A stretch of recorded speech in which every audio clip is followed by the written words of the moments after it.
Smo poslanci Slovenske demokratske stranke današnjo točko mandatno-volilne komisije, ki je govorila o letnem poročilu Komisije za preprečevanje korupcije, obstruirali. Za ta ukrep oziroma to dejanje smo se odločili po nesprejemljivem vodenju mandatno-volilne komisije. Namreč protikorupcijska komisija za to letno poročilo ni predložila letnega poročila v skladu z zakonom o integriteti in preprečevanju korupcije, konkretno z njenima 19. in 20. členom. Namreč letno poročilo, ki mora biti predloženo v pisni obliki v Državni zbor, je po 20. členu sestavljeno z vidika letnega poročila za preteklo leto. Poleg tega pa mora Komisija za preprečevanje korupcije podati tudi oceno trenutnega stanja na področju preprečevanja korupcije in preprečevanja ter odpravljanja nasprotja interesov.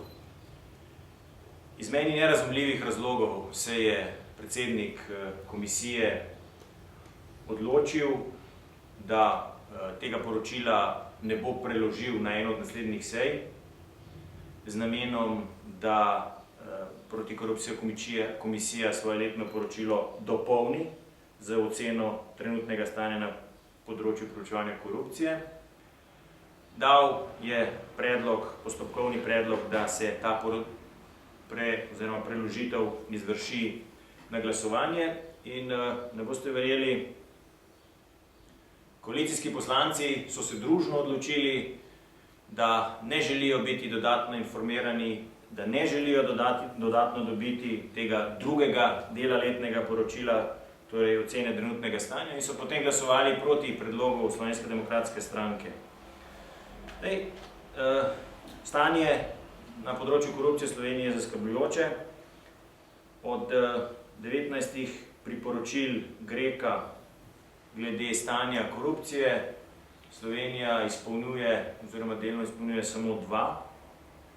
Mandatno-volilna komisija pa ne želi opraviti razprave, torej po mnenju vladne večine, mandatno-volilna komisija ne želi opraviti vsebinske razprave o stanju korupcije v Sloveniji, ampak se želi zgolj soočiti ali pa seznaniti z statističnimi podatki o številu primerov in o dogodkih brez imen in priimkov, ki so se dogodili v preteklem letu.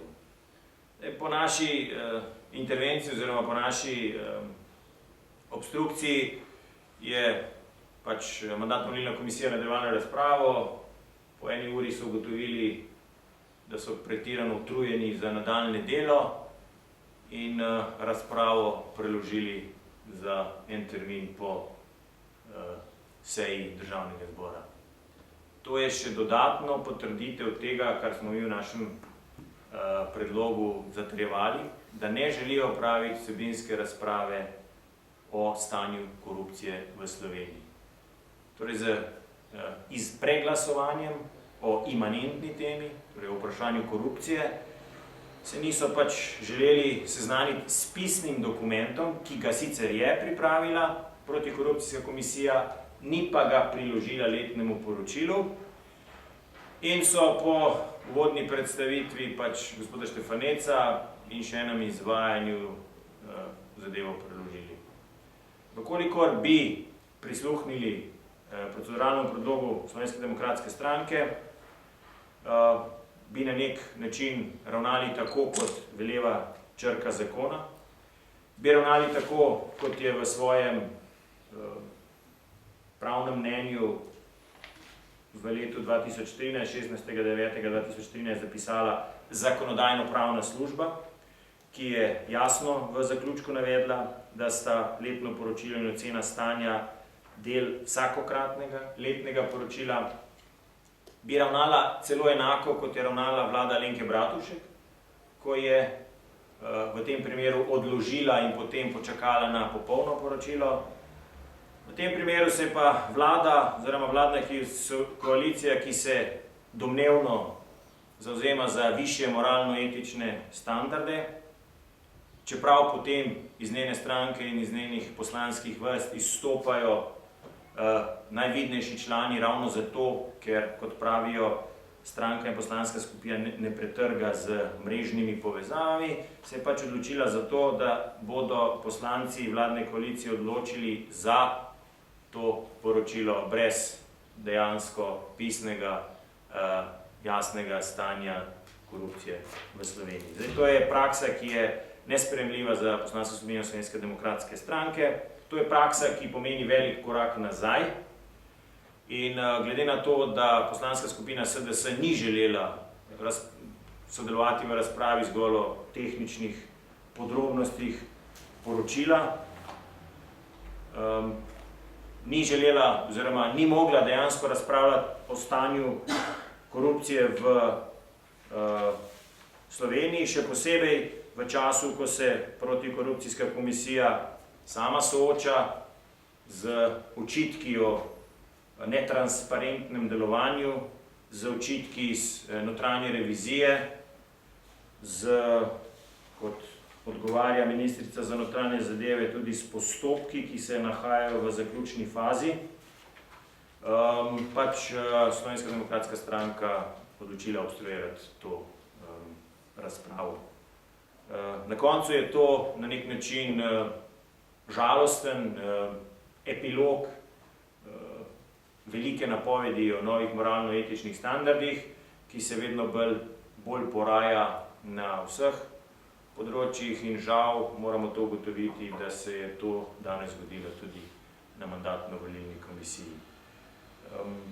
Slovenska demokratska stranka ni želela nič drugega, kot samo odložiti razpravo, da pridobimo vse z zakonom predvidene informacije in da na podlagi tega potem naredimo vsebinsko, poglobljeno, integralno razpravo, ki bi lahko protikorupcijski komisiji in tudi javnosti služila za to, da v prihodnje preventivno, pravočasno detektiramo slabe koruptivne prakse in javnost opozorimo na morda slabe zakonske rešitve.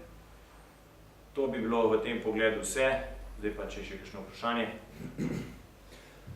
A obstaja pojasnilo, zakaj ni bilo, oziroma je predsednik Štefanec morda pojasnil, zakaj ocena stanja ni priložena k letnemu poročilu, ki je v preteklih letih bilo zmeraj sestavni del poročila? Oziroma vse po mojem vedenju je bilo običajno to isti dokument. Imate prav, bilo je, tokrat pa ni, kot sem rekel, korak nazaj. Gospod Štefanec je uporabil zelo zanimivo ubeseditev svoje obrazložitve. Pohvalil se je, da ima dokumente v papirni obliki, da ga ima tudi v elektronski obliki, pokazal je škatlico USB ključka, ne vem, če je bil USB ključek notri. In potem dejal, da se je odločil sam tako, ker, citiram, se mu je zdelo nekorektno do poslancev, da bi pisno predložil dokument, ker, kot pravi, so te dokumenti potem prej v javnosti kot v državnem zboru. Zdaj pa, če je dokument, ki govori o stanju korupcije in integritete v Sloveniji, dokument, ki ne bi smel biti v javnosti, potem se pa sprašujem, kaj mora biti v tem dokumentu, da ga poslanci potem nismo mogli dobiti in da je predsednik mandatno-volilne komisije tako hitel s tem, da bi zavrnil naš procesni predlog. Bili smo priča, se pravim, nekemu zelo čudnemu vodenju te mandatno-volilne komisije. Predsednik mandatno-volilne komisije je celo javno se spraševal, da če to 20. člen pomeni, da je dovolj ustna obrazložitev stanja, da nikjer ne piše, da mora biti pisno predloženo in iskal neke pravniške stranpoti. Ampak kljub temu je dejstvo, da protikorupcijska komisija tokrat svojega poročila ni predložila skladno z tem zakonom in na nek način se sprašujem, kako lahko koalicijski poslanci, verjetno imajo izjemne ultra sposobnosti, da lahko vsebinsko razpravljajo o dokumentu, ki ga šele tisti hip dobijo na mizo. Če želimo opraviti neko vsebinsko razpravo o stanju korupcije v Sloveniji, verjetno je pošteno in pravilno, da se poslanci seznanijo. Razen, če so nekateri poslanci pač navajeni na to, da gradiva ne berejo in lahko govorijo kar na pamet, ampak v poslanski skupini se pač to ni navada. Še kakšno vprašanje? Jaz bi še nekaj vprašal, ki ni neposredno vezano na to, ampak je na nek način. Odgovor z Ministrstva za javno upravo ste morda že dobili v zvezi z dodatno revizijo, ki je bila izvedena na KPK, ki ste ga pred, mislim, da je 2-3 tedni zastavili. Ne, jaz sem dobil od ministra za notranje zadeve, kjer je, kot sem prej komentiral, da je zadeva nahaja v zaključni fazi preiskave, po zaključku pa bo policija vseh zbranih ugotovitvah obvestila pristojno okrožno državno tožilstvo. Za MJU pa mislim, da odgovora še nisem prijel. Bilo je poslansko vprašanje za obe ministri. Tako je, ja, za oba ministra. Jaz bi samo upozoril še na to, no, da mislim, da je večkrat spregledano, v nacionalnem reformnem programu, ki smo ga poslali v Bruselj, tukaj pod točko 2.8 priporočila ukrepov za boj proti korupciji, jasno piše, da bodo ukinili v bistvu protikorupcijsko komisijo, oziroma piše prenos vseh pristojnosti za odločanje o korupcijskih dejanjih na okrožna sodišča. Zdaj, ne vem, smo danes torej že priča temu prvi akciji, ko se te informacije krčijo in bo v naslednji fazi, torej KPK sploh ne bo več predlagal dokumentov, ampak v vsakem primeru smo priča neki slabi praksi, ki se uveljavlja za državo.